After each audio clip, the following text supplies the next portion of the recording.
Oh, good morning to you, Braden. Put some money on some bets that I like the value on. You want to hit me with them here in the pre-show before we get started? As I'm typing up the tweet to send out to to my Twitter audience, and I will tell you how I feel about them.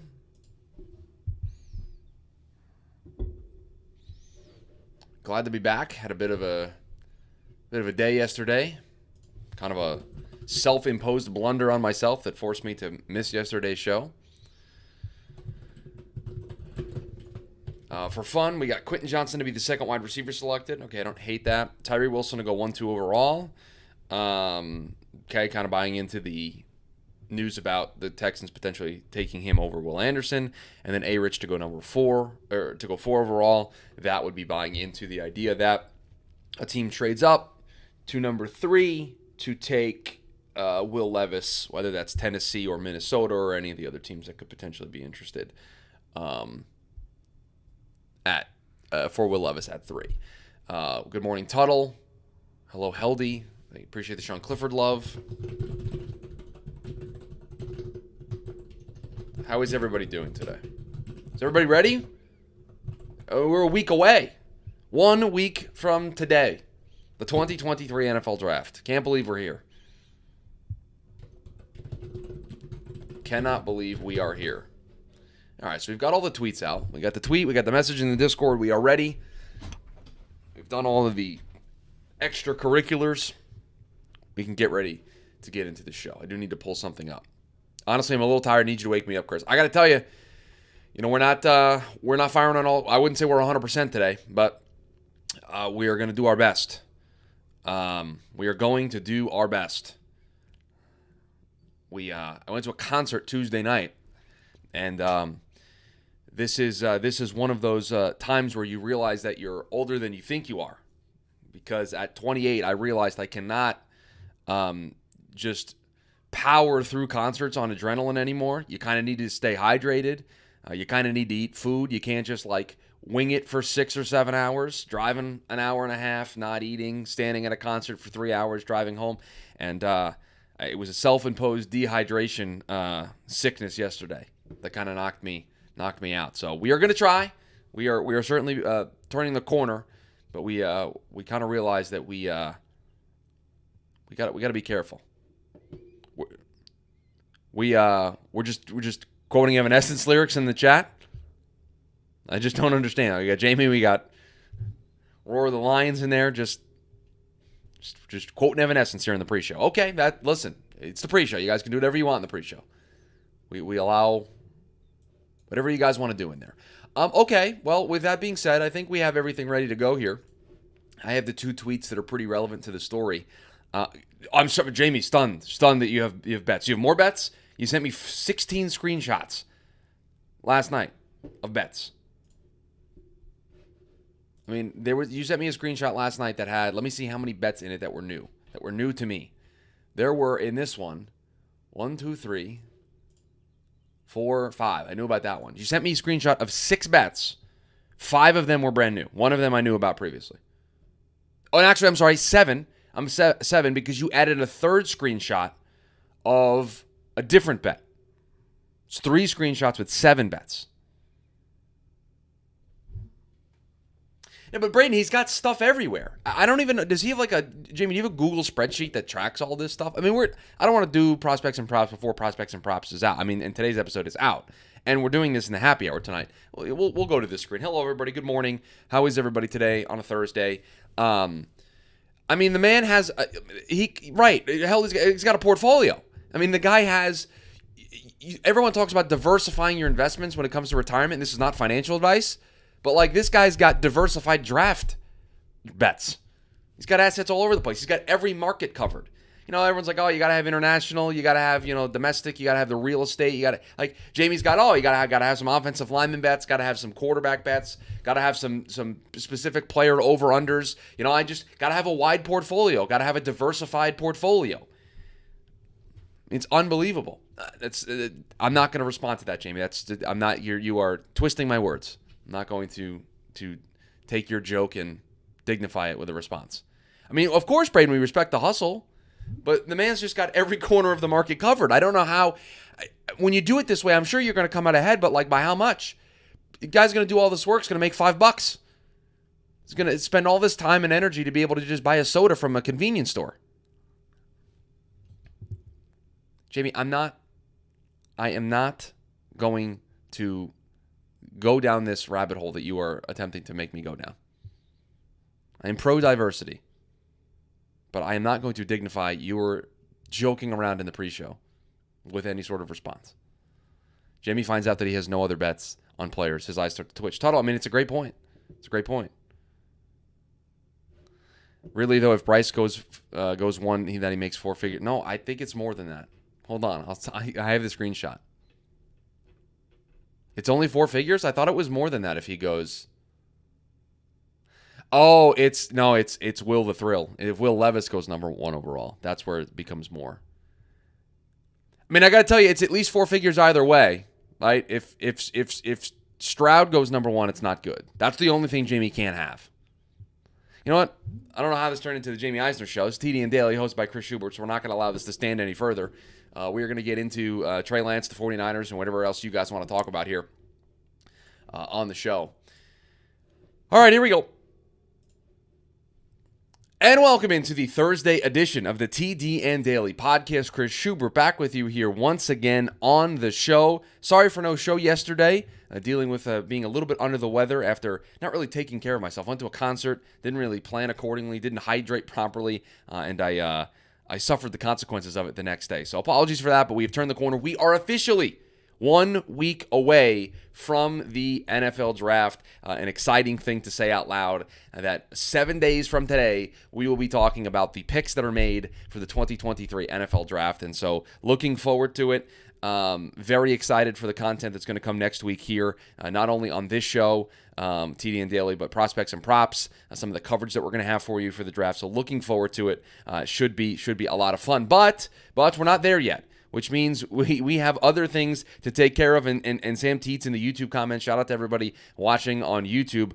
He sums it up, I think, very appropriately of how everybody feels, or at least how I feel, 7 days away from the NFL draft. There's so much to do in so little time, and that is just inside the idea of the NFL draft, but there are rumors outside the NFL draft that could potentially impact the NFL draft, and that is the focus of today's show, because we are going to talk about the latest rumors that have been circling around when it comes to Trey Lance, the San Francisco 49ers, and the future for them at the quarterback position. And so we're gonna pair two pieces of information together, discuss those two pieces of information, and then maybe get into the weeds a little bit on this story. So this all kind of started yesterday morning with Ian Rappaport saying that the 49ers have received inquiries from several teams looking into a potential trade for former number 3 pick Trey Lance.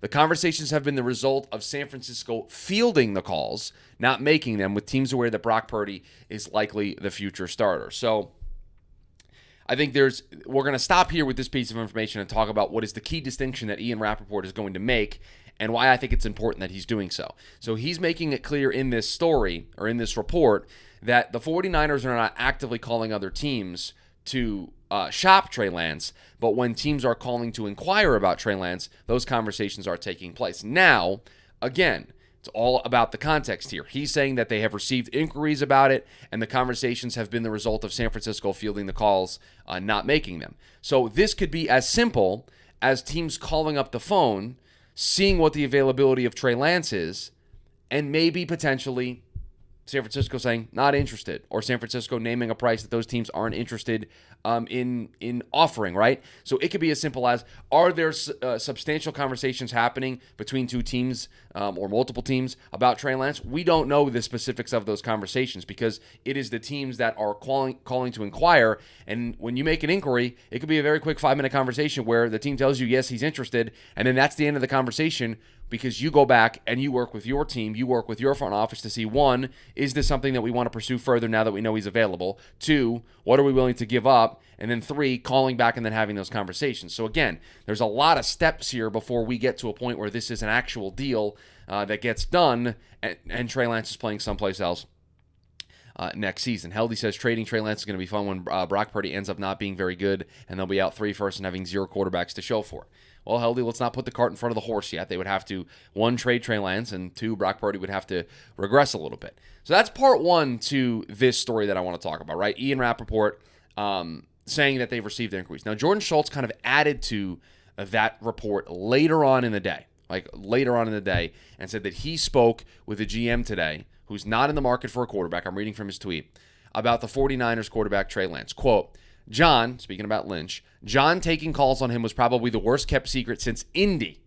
So dating back to the combine there. I know they've listened. Lance is still young and on a rookie deal. He's pretty talented. Darnold has a ton of incentives in his deal, and Purdy has the elbow problem, ... I think it would take a pretty strong offer to get Lance, end quote. So you have Ian Rappaport saying, yes, teams have inquired. San Francisco's not the one making the calls. They're the one receiving the calls. But those conversations have occurred. Then you have Jordan Schultz, not necessarily, I think, throwing cold water on this, but adding what is very, very important context here. That, yeah, they've taken calls. Yes, they've been listening. Yes, that probably dates back since Indy. But Trey Lance is still on a rookie contract. Sam Darnold's contract's got a lot of incentives in it because he needs to perform. Brock Purdy's got the elbow issue. It's going to take a lot to get Trey Lance, meaning that the feeling in that building might still be that Trey Lance is the best option moving forward. And that, yes, we'll listen, because if we can get back even some of what we invested into Trey Lance, which was 3 first-round picks, then maybe we feel good rolling with Brock Purdy and Sam Darnold. And then if we can recoup some of those assets, if we need to pivot and make a quarterback, in the case of what Heldy was talking about, of maybe Purdy not being very good, if we can get some of those assets back, we can reinvest in another quarterback. But the San Francisco 49ers, it appears, don't feel a sense of urgency to necessarily move on from Trey Lance or to move him in a trade. They want to get what they feel is fair value. And again, the quarterback situation after Trey Lance isn't a completely 100% confident situation right now. Brock Purdy does have an elbow injury. Brock Purdy needs to recover from that injury, and they don't know when he's going to be available. That's step 1. Then step 2 is, can Brock Purdy repeat the success that he had last year? I mean, is that possible? Does Brock Purdy play the same way that he played last year, where he did not lose a regular season game for this team? Or is there a bit of a regression, and San Francisco's kind of betting on that? You know, that's interesting. We've got some things in the chat. Jamie says, more likely to be traded, offer sheeted during the offseason, Trey Lance, Aaron Rodgers, Lamar Jackson. I mean, it does kind of feel like those are the 3 big names that we're talking about at the position right now, for wildly different reasons, right?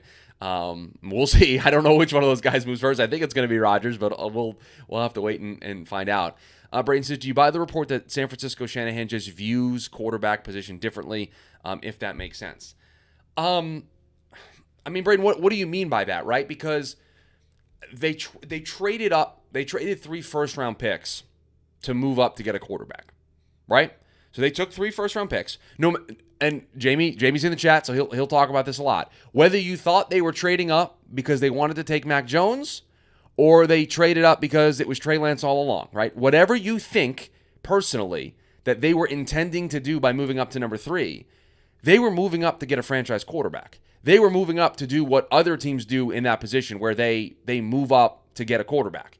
And so Braden is adding the context of saying, like how San Francisco can just stick anyone in and rely on the supporting cast, complementary football, and defense. Well, those things are true.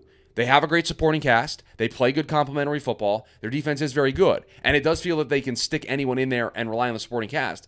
But they traded 3 first-round picks to move up. They moved up to take a quarterback. Do you do that if you truly believe in the idea that you can stick anybody in there? Wouldn't you then take those picks and invest those in the supporting cast, in the defense, in the complementary football, if you truly believed? I mean, you can sign a guy like Sam Darnold each and every offseason. You can find Brock Purdy's each and every offseason. Every draft, you can find a Brock Purdy that you can bring into your building. If you believe in that theory, and I'm not saying, Braden, that you do. You're presenting a very interesting conversation that is a branch of this Trey Lance conversation. But if San Francisco truly believes that, why'd they move him in the first place? Why'd they give up that much draft capital to do so? If you believe in the vision, if you believe in that being your mentality, then use those picks elsewhere. Use those picks to build out the rest of your roster so you can play complimentary football for wherever your quarterback is. Because, again, you can find guys like Sam Darnold every offseason to plug in there because you believe so much in your system. You believe in so much we can get more out of quarterbacks than anybody else. We don't need to invest high draft capital. Then why did you take one of the biggest swings we've seen a team make at the quarterback position and do a pick swap and trade 2 additional first-round picks? It's interesting. RC says sunk cost with Trey at this point. They went into the playoffs with Trent Williams, Debo, Kittle, and CMC healthy. Good luck having that again. Yeah, they finally got the injury luck to go their way after the injury luck didn't go their way a couple years ago. I disagree with the sunk cost with Trey at this point. That is the true definition of the sunk cost fallacy. If you believe Brock Purdy can be your starter and you believe Sam Darnold's a capable backup and you have an offer that's competitive and you feel comfortable with it, you can move on from Trey Lance. Recoup some of those picks back. Don't just fully commit to the bit just because, we took up number 3 overall. We have to at this point. If you get a deal that you feel you cannot refuse and you feel puts your team in the best situation long term, then you do it. And that's exactly what you do. You don't sit around and say, we took him number 3 overall. We really got to see this out. No, you don't have to see anything out, especially with Brock Purdy emerging the way that he did. And they still have Sam Darnold in the building, who they went out and signed in free agency. They made it very, very clear what they think of that quarterback. When we talked about this on the show, when they signed Sam Darnold, or not when they signed him, when those comments came out, I think they were at the owners' meetings where Shanahan talked about the quarterback situation. And I kind of threw cold water on the way everybody was interpreting it. It's like, guys, Trey Lance was the starter of this team. I still think they believe in Trey Lance, but this was a team that has gone through so much quarterback turmoil the last couple of seasons. They need everybody up to speed. They need every single player on this roster at that position to be able to step in because they don't want a repeat of the Brock Purdy situation. So, yes, Trey Lance and Sam Darnold are going to split first-team reps here in the offseason because whoever's going to be the backup or who's ever going to be QB3 needs to be ready to go with the way things have gone the last couple of seasons. Tuttle says Trey is still an unknown. He's played so little football. That's the issue here. And that statement right there could allow you to go both ways with this, right? You could take that as he's still an unknown, so we need to see this through. We need to see what he has. And not want to trade him, want to give him every opportunity to be the starter. You'll listen to phone calls, but it will take a very strong offer to move him. Or you could take that as Trey is still an unknown, and that's scary because we're entering, year 3, year 4 of this, and he's still an unknown. We want nothing to do with him. Let's move on. And Jamie brings out a very important point. And Jamie, I know you're asking the question out loud to clarify, but this is 100% accurate. Tom Brady threw more passes last year than Lance has had in his college and pro career combined. Tom Brady, last year, in the last season of Tom Brady's career, threw more passes in that single 17-game season than Trey Lance has thrown in his collegiate and NFL career combined. That's how inexperienced, and I don't mean that in a bad way, that's just how inexperienced Trey Lance is. That's just how behind he is, whether it was the pandemic shortening the season for him and not allowing those reps, whether it's the injuries that has shortened 2 seasons off of his San Francisco career. I mean, these are the things that has allowed him to be so behind the 8 ball when it comes to development that I can understand why they would take those phone calls and at least pick up the phone and say, yes, he's available. What can you offer? Drafting an inexperienced quarterback, then getting upset that he's inexperienced is malpractice by San Francisco. I disagree with this, RC, because they drafted an inexperienced quarterback and fully anticipated handing him the reins to gain experience on the job, and he's gotten hurt multiple times. That has forced him to not be able to gain that experience. When the San Francisco 49ers made the pick at number 3 overall, they didn't expect Trey Lance to get as hurt as much as he did and miss the time and have to go to Brock Purdy to lead them down the stretch in the second half of 2022 to make the playoffs. If you want to say drafting an inexperienced quarterback and trading that level of draft capital to move up to number 3 is malpractice, I don't think I would necessarily disagree with you. But I think everything after he got drafted, I wouldn't describe as malpractice. I wouldn't. They kicked Jimmy G to the curb to give Trey Lance the team and then brought Jimmy G back when they weren't able to work out a trade partner because of his contract. I mean, they didn't, RC. They sat him on the bench. They brought Jimmy G back and made him the backup.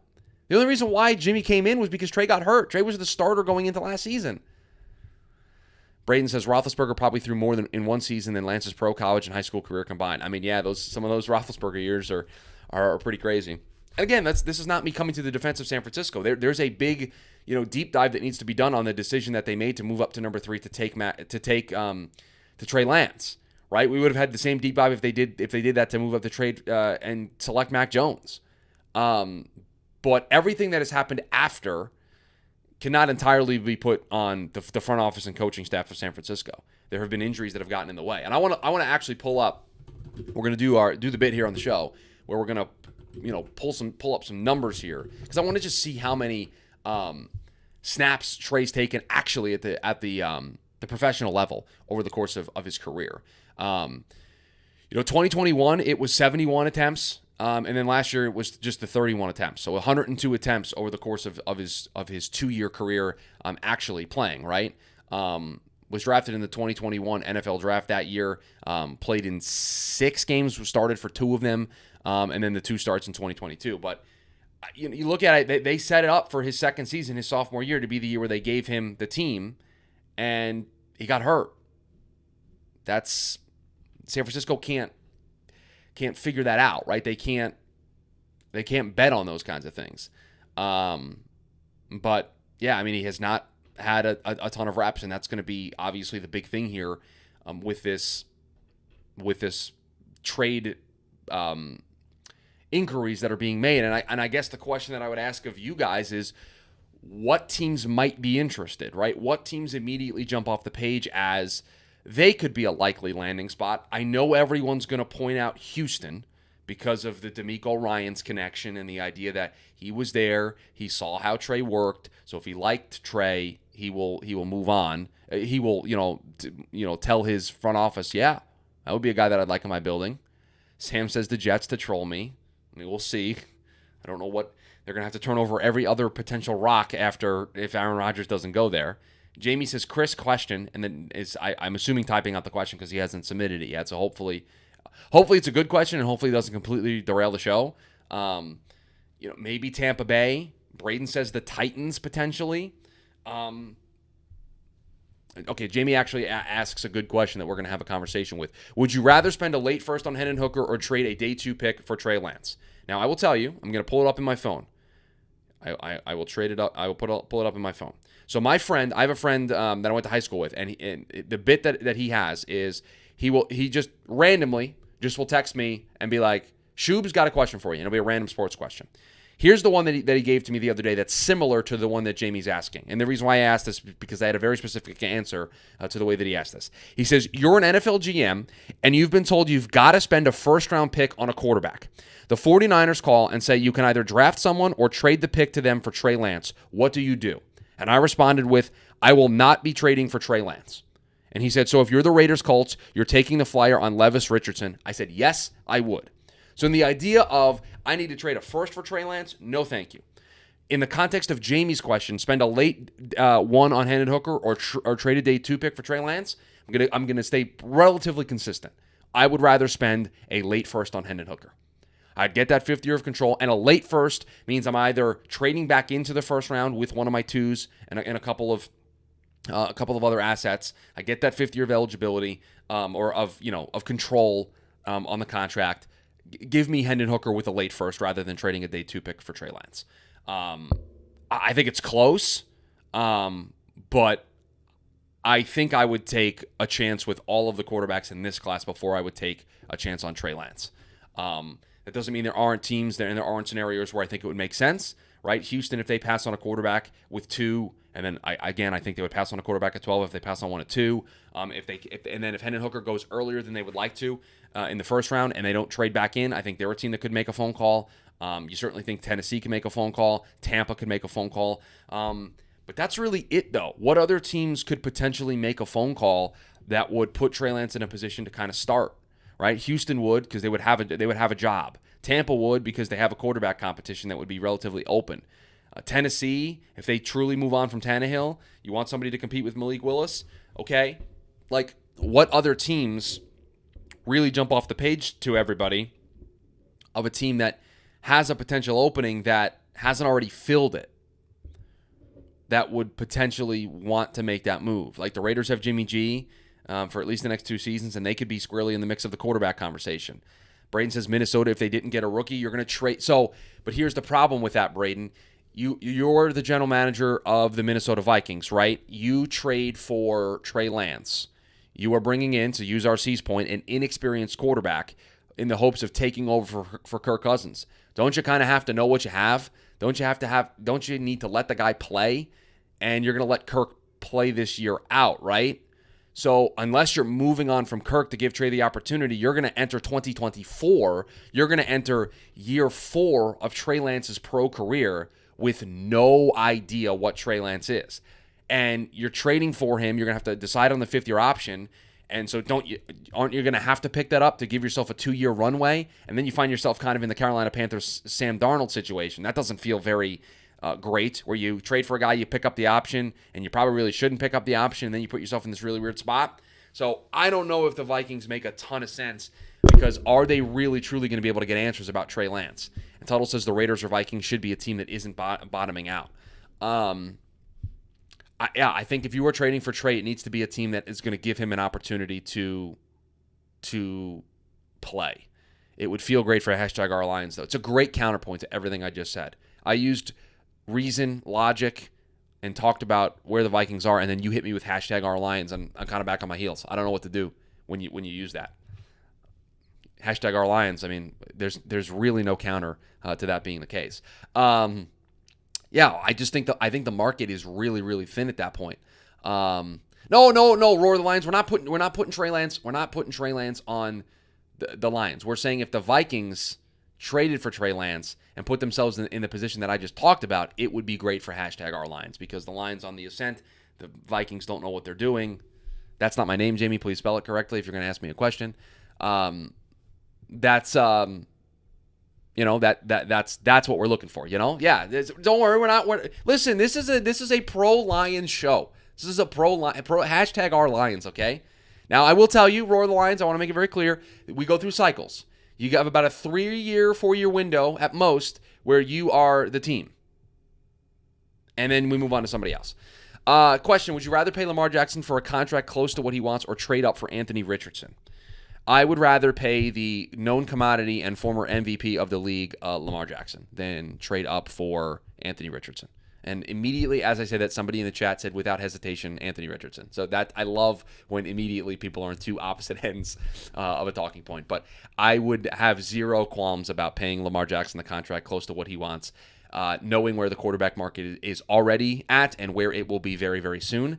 And give me a former league MVP who has played the position at an elite level and is a known commodity, rather than Anthony Richardson. I like Anthony Richardson a lot. You see all those traits, but give me the guy that I know what he is. And I know Lamar is an MVP, former MVP and an MVP candidate every year he steps out on the field. So that would be the direction that I would go. To close out this Trey Lance conversation, and then we can continue in the post show with some of these draft talks. I don't think ultimately at the end of the day Trey Lance gets traded between now and the draft. I don't think we will see any type of move in that regard. I expect Trey Lance to be on the 49ers. And again, the prediction meter's kind of been off for me the last couple weeks or so.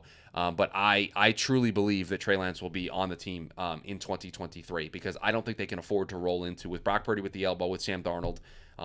I think they want to give Trey the opportunity. So that's what I think happens. But it's interesting to see that we're getting some reporting that they are listening. But again, it's coming from the side of teams calling, not necessarily the 49ers shopping. That's going to do it for the podcast version of the show. Appreciate everybody being here. Rate, review, subscribe to the podcast. We got a fun week plus ahead here. The next week, in terms of the lead up to the draft, is great. And then post-draft, we are going to break down all of these draft classes here on the show. So I'm looking forward to all of the content.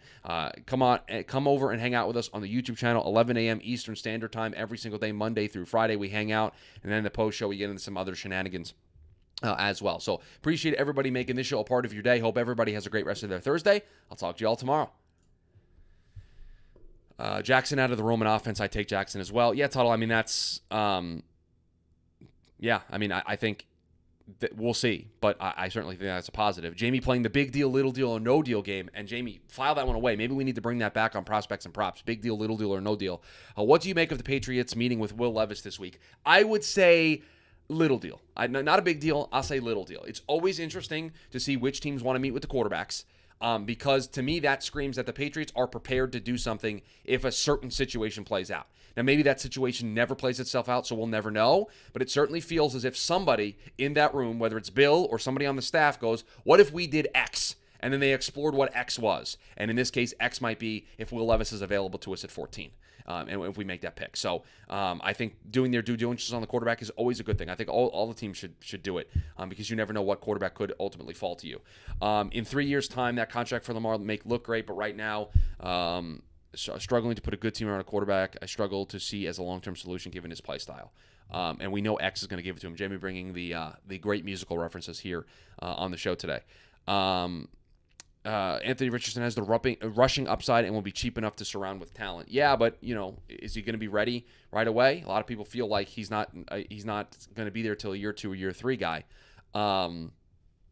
So I don't know. I would take Lamar. Lamar's the proven commodity, and again, I think the contract ages pretty well, and I think you'll be able to put a good enough team around him. The Baltimore team, the way it's constructed right now, isn't that bad. We can complain about the wide receiver room, and that's certainly fair. But the defense is pretty well put together. Richardson is inaccurate as heck right now. Yeah, I mean, that's obviously the problem. Chris question, would you rather have Aaron Rodgers at his expected trade price or Lamar for 2 1s plus the contract for the Jets? I would rather have Lamar Jackson. Give me the guy that's going to give my team the longest runway to potentially win a Super Bowl. I think too often when we have these conversations, people try to make the decision of what they think puts them in the best position in a short-term, immediate window with the idea of I want to win a Super Bowl. Winning a Super Bowl in a vacuum in one singular season is extremely, extremely hard. It's very difficult. It's why only one team wins a championship every single year. It's a grind, okay? It's why, they only determine one winner every single year. And it's why teams like Buffalo haven't even gotten there. It's hard. It's very difficult. Give me the guy that gives me the longest runway to have the breaks go my way. If you trade for Aaron Rodgers, you are basically saying we have to win a Super Bowl in 2023. You sign Derek Carr, you trade for Lamar Jackson, you sign a Jimmy G, all the other potential options that people talked about in comparison to Aaron. You give yourself a longer runway. And again, I don't say what I'm about to say because I willingly root for it, but when you give yourself a longer runway, you give yourself the opportunity to wait out for a break to go your way. Like, I don't know, maybe Patrick Mahomes gets hurt. I don't know, maybe Joe Burrow loses some wide receiver talent. I don't know, maybe Stephon Diggs doesn't want to play in Buffalo anymore. I don't know, maybe teams take a step backwards. When you go all in for one specific season, you then have to have the breaks go your way that year. When you give yourself a longer runway, you give yourself more of an opportunity to maximize those breaks going your way. Chris, I think I'm going to have disagreement with you on the video game bracket from yesterday's show during happy hour. I mean, Braden, if you want to hash it out right now, this is what the post-show shenanigans are about. Chris B says, I think Purdy played better than just a guy. I would agree. I would agree that he played better than just a guy, Chris. Is it too small of a sample size to determine what he's going to be long-term? I don't know. I thought he played fine in the playoffs. He didn't play great in the game against he didn't play great in their last playoff game when they played the Eagles. So I don't, we'll see how he progresses, but I would agree that he played better than just a guy, but he's got to show a bigger sample size. Just trade for all three. Add Lamar, Rodgers, and Lance. That's fine. First of all, Jamie was correct on the Tony Hawk game. No, absolutely not. And the best NCAA football game was 2008. That was with the Boise State kid on the cover, right? That's the one that you're referencing. NFL Blitz also needs more love. Yeah, I think I disagree with all three of those takes. And where's my copy of 14? It's in the Xbox. It was just sitting here below me. I also have a copy of 12 for the PS3. It's like hanging around here somewhere. So, I like 14. I think 12 was good.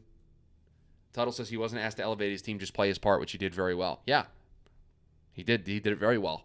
And you hope that if he can continue to do that while also developing as a player, that then you raise the floor of what he can be, which is perfect for San Francisco. If you can get a higher floor quarterback, then you're setting yourself up for some success.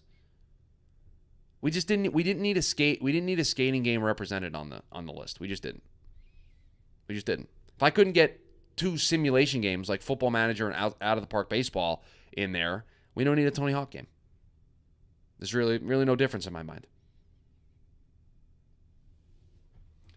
Well, we also did the food conversation on the show. By the way, cheap plug for the Prospects and Props podcast yesterday's show, in which when we had that conversation about the sports video game bracket that I think FanDuel put together.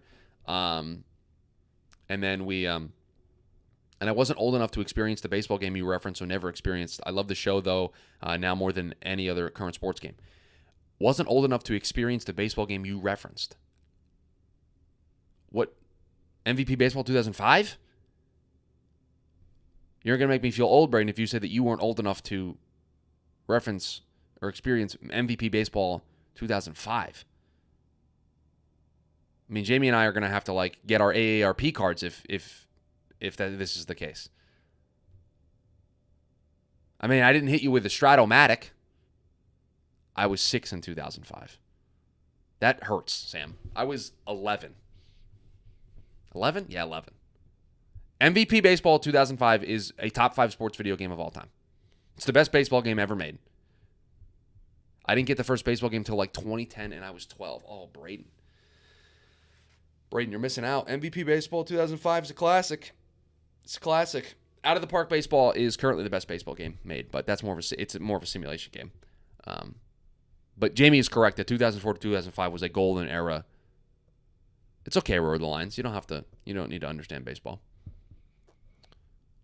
They just re-released the Tony Hawk Pro Skater, didn't they? NBA Live 05, didn't it? Was Tony Parker on the cover of that one? Let's look here. NBA Live 05. We've got more draft stuff as well. You guys can throw this in here while we're doing this. NBA Live 05. No, Denver Nuggets, Carmelo Anthony. Was it 06? 06 was Dwayne Wade. When was Parker on the cover? Did I make this up? Tracy McGrady in 07? Where was Tony Parker on the cover? Maybe Tony Parker wasn't on a cover? Am I making something up here? Gilbert Arenas, Washington Wizards. Tony Parker, NBA Live 09. I had it the whole way. My favorite NBA Live, I guess the only one I played was 03. Sick opening soundtrack. Oh, I will tell you that I thought more about this, Jamie, afterwards. Do you know what game didn't get any love? And it should have gotten love from us? NCAA Basketball 12 with Blake Griffin on the cover. NCAA Basketball 10 with Blake Griffin on the cover. Gross oversight by us. That needed to be in the game. That dynasty mode was good. I think it was College Hoops 2K5. Speaking of what you were talking about, Jamie, the College Hoops games, the 2K College Hoops games were also very good. But NCAA Basketball 10 was elite. They need to bring college basketball back now that football's coming back. I agree, Healthy. The NCAA basketball game with Blake Griffin on the cover was amazing. The dynasty mode and the recruiting and transferring jobs was so fun. It was so good. Do you know how much it is? For a copy of NCAA Basketball 10 right now? I have Xbox 360 sitting at my feet right now. If I wanted to get a copy of NCAA Basketball to just play it, just for kicks, do you know how much I'd have to pay? I'd have to pay $192 for a copy of NCAA Basketball 10. A game that was made 13 years ago. I would have to spend almost the price of an Xbox Series S to get it. Did Skate 3 make the list? No, the only skating game that was on there was Tony Hawk Pro Skater. I forget which one, though. I'll pull up the list here because Jamie put it in the happy hour chat. We're going to discuss it tonight, but more in depth. But yeah, Tony Hawk Pro Skater 2 was the only. And Wii Sports being a 16 seed. What are we doing? Well, I mean, come on. Just unbelievable. Okay, anybody got any draft stuff that we'd like to get into? We are a week away from the draft. I've been thinking a lot about my predictive mock here. Trying to Wii Sports is healthy. Are you out of your mind, dude? No, we don't. No, LD, we don't have to say it. No, we don't have to say anything about Wii Sports being mid. No, we don't.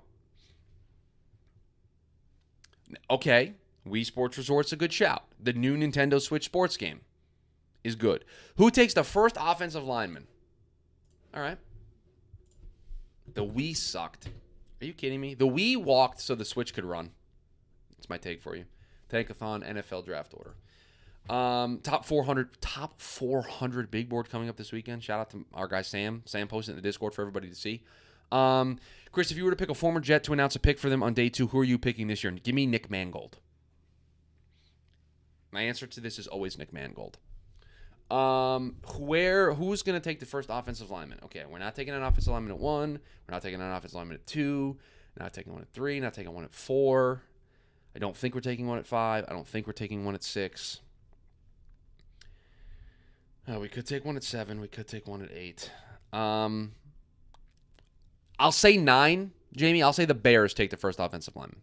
All of the flagship Nintendo games on the Wii besides Mario Galaxy were some of the weakest in their franchises, sadly. I wouldn't disagree with that. I think that's a fair take. I think Nintendo is going through a bit of a renaissance when it comes to their franchise titles. Do you see any at the end of the first Cole Strange's picks? I do, Total. I think we'll see a couple of them. We finished TDN with less than 20 first-round grades.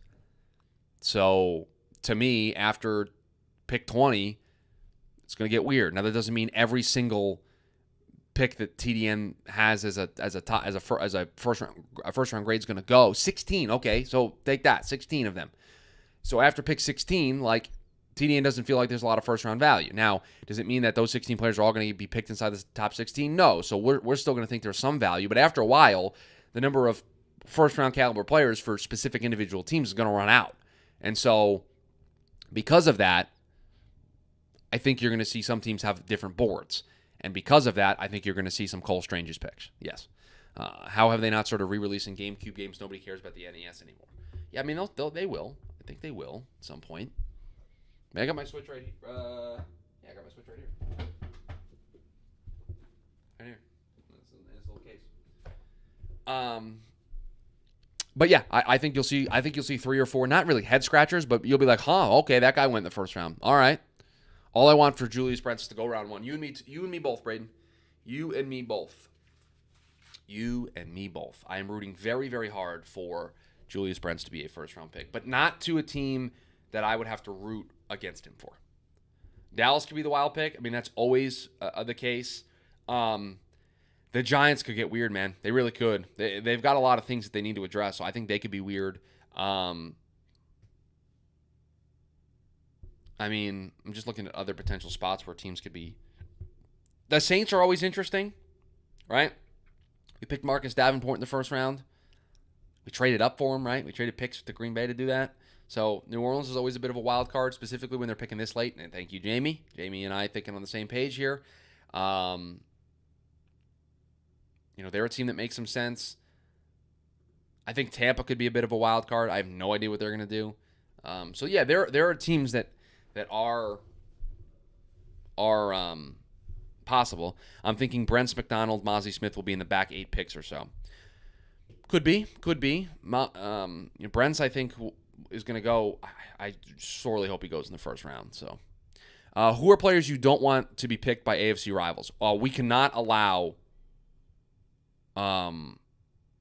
like Jordan Addison to the Chiefs.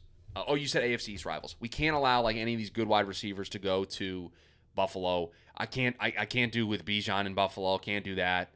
Bijan in New England can't have that. You just can't have Bijan going anywhere. I don't want Jordan Addison going anywhere. No, thank you. Julius Brents, no, thank you. Players that I like that I don't want to root for. I don't want to root against. Luke Musgrave, I like a lot. I do not want to have to root against him. So if that could not be a thing, that'd be great. If you have your pick of the group, which OT do you want for the Jets in round 1? I would like Paris Johnson Jr. I don't think he's going to be there at 13. I'm also not ruling out them just taking a wide receiver. I don't know why I have that feeling, but part of me feels like they could take a wide receiver at 13.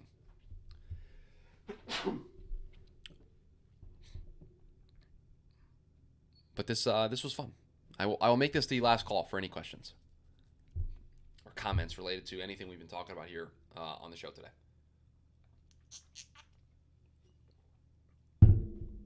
Awaiting the Steve Avila round 1 pick. talked about Steve Avila yesterday. You want to see some wild potential first? And then Sam says, Will McDonald, Deion Henley, DJ Turner, Tucker Kraft, Cody Mock, Steve Avila, Emmanuel Forbes. I mean, Deion Henley would be weird, right? I mean, with how we look at this linebacker group. DJ Turner wouldn't be weird, I don't think. Tucker Kraft would be weird, considering the other tight ends. Steve Avila, Cody Mock. Jamie, don't do this. Don't do this. I mean, they shouldn't take Henley in the first round, but Deion Henley's a good player. You have to pick one team. Where does Bijan go? I have to pick one team. Where does Bijan go? I have been steadfast in my belief that Bijan goes inside the top 15. I believe Bijan goes number 8 to the Atlanta Falcons. I mean, Tuttle, I would love for that to be the case, but they would have to pick him at 6. And as much as I want that to be the case, and as much as I think they should do it, I don't think they will. I'm going to say Atlanta. Yeah, I'll say Atlanta. Braden representing the TDN Daily brand with that comment. One team for fun, the Lions. Predictably, the Falcons. Exactly. That's how I would do it. So what is happening to Scherzer? He's going to be suspended for 10 games, more than likely. It's kind of an automatic when you get caught for something like that. So that's what it'll be. I don't think he's going to avoid it. So he's just going to be suspended for 10 games, so he's going to miss two starts. Henley should go no later than mid-round 2, elite profile, and still learning for the position after making the switch from wide receiver. What up, Glenn? Yeah, I mean, I agree. We've talked about Deion a lot, you and I. So I think he is going to be a midday 2 pick. 10 ain't bad. I thought it was more. No, it's just an automatic 10-game suspension when you get caught and ejected for an illegal substance. Scherzer can fight it all he wants, but it's just an automatic. So he'll miss 2 starts. Yeah, and then he'll be back, which might actually not necessarily be a bad thing when you think of a guy that's 40 years old and you got to worry about his arm. All right. Well, I appreciate this. I appreciate everybody hanging out here. We got one more show this week for you tomorrow, and then we've got draft week next week. That should be a lot of fun. We might have some scheduling notes for everybody for Wednesday's show next week. I'll have more information for you all probably on Monday's show about what that's going to look like. We might have to do a little bit of a later show in the day, but we'll still do one. It'll just happen a little bit later. But yeah, a lot of fun stuff coming your way. For those of you that are members of the TDN Premium Discord, we've got happy hour tonight over there. If you're not a TDN Premium member, head on over to thedraftnetwork.com and sign up. Happy hour tonight. Overreaction Monday. On Monday should be a lot of fun in there as well. We're doing the predictive TDN 100. So that should be a lot of fun. So a lot of fun stuff coming everybody's way here next week. I hope everybody has a great rest of their Thursday. Appreciate everybody hanging out, and I will talk to you all tomorrow.